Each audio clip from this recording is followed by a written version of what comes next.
యుద్ధం ఎఫెక్ట్ మొత్తం అన్ని ప్రాంతాలకు పాకింది. అయితే అనంతపురంలో కూడా ఇప్పుడైతే మాత్రం హోటల్స్‌కి పెద్ద ఎత్తున ఆ తాకిడి ఉంది. గ్యాస్ ఏదైతే ఉందో సిలిండర్లు దొరకనటువంటి పరిస్థితి నెలకొన్నటువంటి అయితే ఇప్పుడు ఇక్కడ హోటల్ యాజమాన్యం చెప్తున్నది ముఖ్యంగా ఇప్పుడున్న సిచ్యువేషన్‌లో గ్యాస్ సిలిండర్లు భారం అవుతున్న నేపథ్యంలో ఇప్పటికైతే మాత్రం కట్టెలపై ఆధారపడుతున్నటువంటి చూడొచ్చు. ఇప్పటికే చాలా హోటల్స్‌లో చిన్న హోటల్స్ నుంచి పెద్ద హోటల్స్ దాకా ఇక్కడ ఏదైతే ఉందో కట్టెలను పెట్టుకొని కట్టెల పొయ్యిలతో చేస్తున్నటువంటి పరిస్థితి అయితే కనిపిస్తుంది. ఎందుకంటే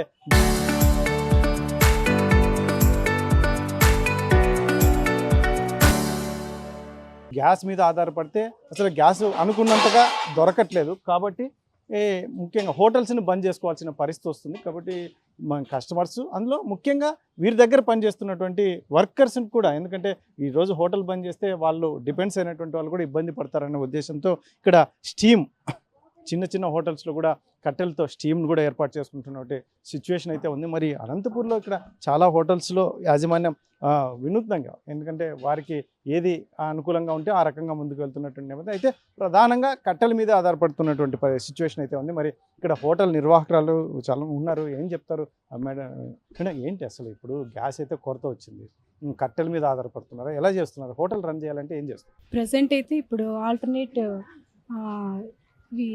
వుడ్ స్టవ్స్ అనేది యూజ్ చేస్తున్నాం సార్. ఎందుకంటే యుద్ధం ఎఫెక్ట్ అనేది సామాన్య ప్రజలపై చాలా ప్రభావం చూపిస్తుంది. సిలిండర్లు చాలా రేట్ పెంచేస్తున్నారు.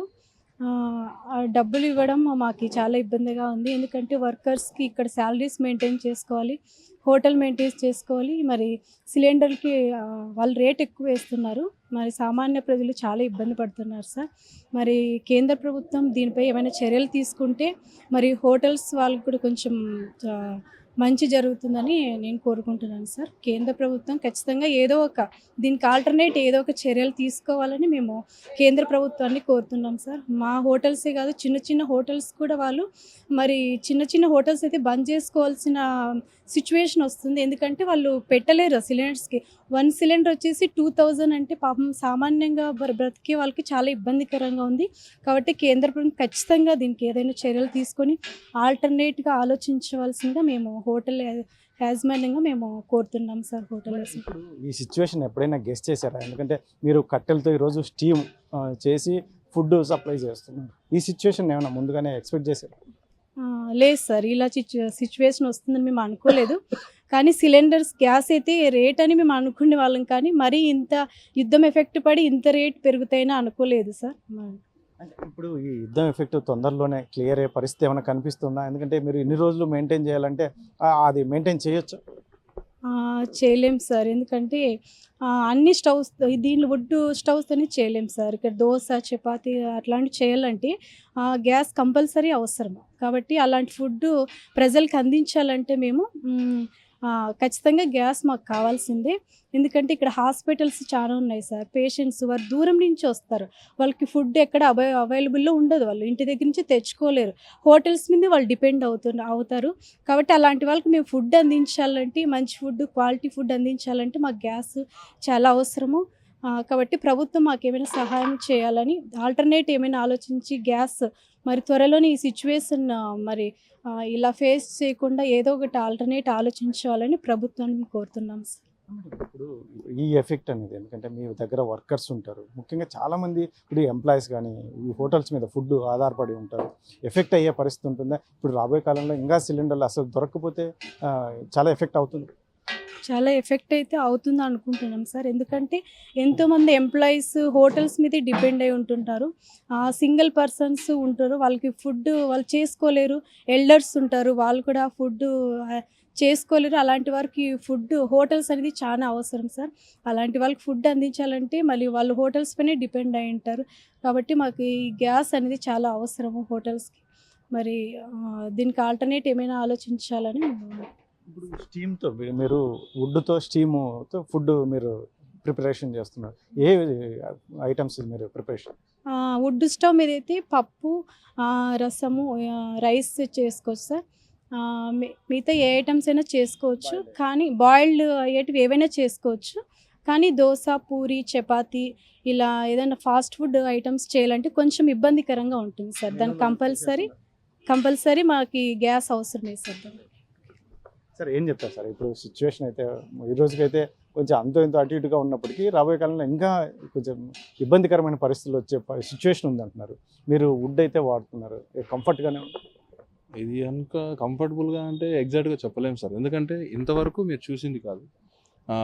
గ్యాస్ అనేది ఒకప్పుడు కట్టెల మీద ఉండేవాళ్ళు, స్టవ్స్ మీద ఆల్మోస్ట్ ఆల్. బట్ ఇప్పుడు ఏమైందంటే ఇక సిలిండర్ వాడకం పెరగడం వల్ల సిలిండర్లే ఇంక మన లైఫ్ ఇష్యూలో ఒకటి అయిపోయింది. ఈ కంటిన్యూస్గా చూస్తున్నాము, ఇంట్లో కూడా ఏది కూడా వుడ్ పొయ్యిలు వాడేవాళ్ళు ఎవరున్నారు సార్ ఇప్పుడు? ఎంతకాలం దాని గురించి పట్టించుకునే వాళ్ళు లేరు. జస్ట్ ఇప్పటి నుంచి ఇది మళ్ళీ ప్రాసెసింగ్ స్టార్ట్ అయింది. దీనివల్ల మాస్టర్లకు కూడా కొంచెం స్ట్రగుల్స్, పొగ వల్ల కూడా కొంచెం ఎఫెక్ట్, ఈ వుడ్ కాస్ట్ పెరిగిపోవడము, ప్లస్ దాన్ని తెచ్చుకోవడానికి ట్రాన్స్పోర్ట్ ఛార్జెస్, ఇవన్నీ కూడా చాలా ఎఫెక్ట్ అవుతాయి. ముఖ్యంగా మా హోటల్స్ వాళ్ళకైతే దీనివల్ల చాలా ఎఫెక్ట్ అయితే ఉంది మాకు ఇప్పటికి. ఇది చూస్తున్నాం కదా మనం, ముఖ్యంగా వుడ్తో చాలా సమస్యలు అవుతున్నాయి సార్. కంటిన్యూగా వుడ్ అయితే దొరికే అవకాశం అయితే చాలా తక్కువ. దీనికి తోడు కొన్ని రెస్టిగేషన్స్ కూడా ఉన్నాయి. ఇంతే వుడ్ తీసుకొచ్చుకోవాలనేది రెస్టిగేషన్స్ కూడా ఉన్నాయి. దీన్ని బట్టి మేము చాలా సఫర్ అవుతున్నాము. ముఖ్యంగా గవర్నమెంట్ దీని గురించి ఏదైనా ఒక ప్రత్యేకమైన నిర్ణయం తీసుకుంటే మాకు చాలా బాగుంటుంది. ఇలాగే కంటిన్యూ అయితే మాత్రం మెను చాలా వరకు తగ్గించి, ఇప్పుడు ఆల్మోస్ట్ ఆల్ తగ్గించేసాం, ఇంకా తగ్గించాల్సి వస్తుంది. ఎందుకంటే అది ఏం చేయలేని పరిస్థితి కదా. ఈ యుద్ధం ఇలాగే కొనసాగితే మాత్రం చాలా ఇబ్బంది పడాల్సి వస్తుంది. ముఖ్యంగా ఎవరైతే ఎంప్లాయీస్ అయితే ఉంటారో, ఈ గవర్నమెంట్ ఎంప్లాయీస్ కావచ్చు, డాక్టర్లు కావచ్చు, ఈవెన్ మన డిపార్ట్మెంట్స్ కావచ్చు, ఈవెన్ వాళ్ళైనా సరే దీనివల్ల ఏమవుతుందంటే ఇళ్ళకి పోలేని పరిస్థితి. వాళ్ళు డ్యూటీలు చేసుకొని ఇమీడియట్గా ఇక్కడ వచ్చేసి తినేసి వెళ్ళిపోవాలనుకున్నా కూడా కష్టమే. దీని గురించి ఇలా కాకుండా ప్రభుత్వం దీని గురించి ఏదైనా ఒక చక్కటి ఆల్టర్నేట్ మాకు చూపించినట్లయితే మేము ఎంతో బాగుంటుందని ఇప్పుడు కోరుకుంటున్నాం సార్. ఇప్పటికైతే హోటల్స్ గ్యాస్ కానీ ఇలాంటి ఇటువంటి బంద్ చేసే పరిస్థితి వస్తే సిచ్యువేషన్ ఎలా ఉంటుంది? దాన్ని ఊహించుకోవడం కూడా కష్టం సార్, చాలా కష్టం. ఎందుకంటే గ్యాస్ అనేది మానవుని జీవితంలో ఒక భాగం అయిపోయింది. అది కూడా ఆల్మోస్ట్ ఆల్ మీరు చూస్తూ ఉంటారు, ప్రతి ఇంట్లో కూడా సిలిండర్ ఉంటుంది. ఎవరు కూడా కట్ల మీద చేసుకునే పరిస్థితి లేదు. ఇప్పుడు వంట చేయడం కూడా కష్టం అయిపోయింది. ఎందుకంటే భార్యాభర్త మిడిల్ క్లాస్, ముఖ్యంగా మిడిల్ క్లాస్ వ్యక్తులు అయితే ఎవరైతే ఉన్నారో, భార్యాభర్త డెఫినెట్గా ఎంప్లాయీస్ ఉంటారు. ఎంప్లాయీస్ ఇద్దరు వాళ్ళు పోయి జాబ్ చూసుకొని తిరిగి వచ్చి వంట చేసుకునే ఆస్కారం అయితే లేదు. అలా కాకుండా గ్యాస్ అనేది పూర్తి బంద్ అయితే మాత్రం దాని ఎఫెక్ట్ తీవ్రంగా ఉంటుంది. దాన్ని మనం చెప్పడం కూడా కష్టం సార్.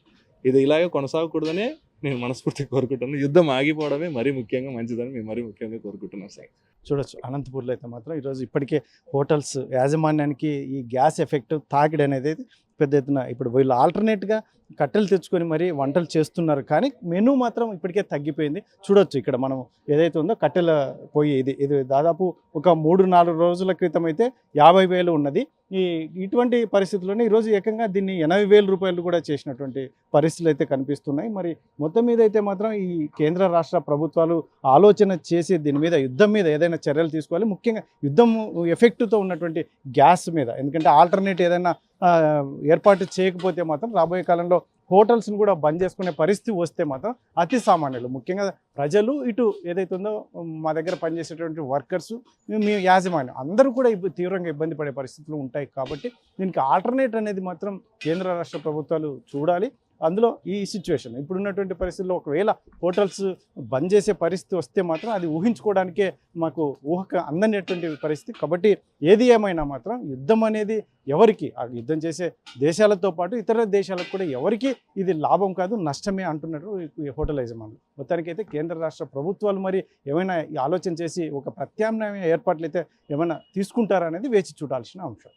కెమెరా పర్సన్ సుధాకర్తో చల్లకనేడు RTV అనంతపురం. చరిత్ర సృష్టించినోడు ఇప్పుడు ఆ చరిత్రని తిరగరాయబోతున్నాడు. అబద్ధాల గోడల్ని బద్దల కొట్టి నిజాలను రాగా మీ ముందుంచబోతున్నాడు. నిజమైన వార్తల కోసం వెంటనే డౌన్లోడ్ చేసుకోండి రా యాప్ని.